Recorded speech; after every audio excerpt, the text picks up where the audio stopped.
পৌষ মাসের প্রথম দিন থেকেই নতুন নিয়ম চালু হয়ে গেল তারাপীঠের মা তারার মন্দিরে। এবার থেকে তারাপীঠ মন্দিরে পুজো দিতে এলেই মানতে হবে নয়া নিয়ম। কয়েকদিন আগেই প্রশাসনিক বৈঠক হয়েছিল তারাপীঠ মন্দির কমিটির সভাপতি, সহসভাপতি ও মা তারা সেবায়িতদের সঙ্গে, যেখানে জেলাশাসক মন্দির নিয়ে বিশেষ কিছু গুরুত্বপূর্ণ সিদ্ধান্ত নিয়েছিলেন।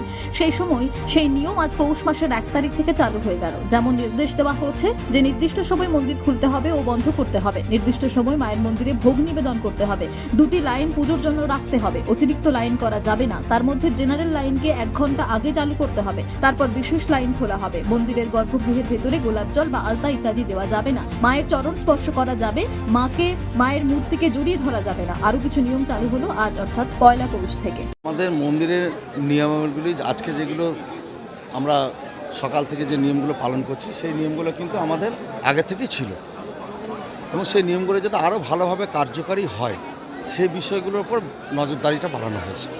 যেমন সঠিক সময় মন্দির খোলা, মায়ের ভোগ বিতরণ করা, আরতির সময়, যে সময়গুলো আমাদের নির্দেশিকায় ছিল সেগুলো যাতে যথাযথ পালন হয় তার জন্য আজ থেকে বিশেষ নজরদারি শুরু হয়েছে এবং সেটা প্রশাসনের সাথে সহযোগিতা নিয়ে আমাদের এটা করা হচ্ছে।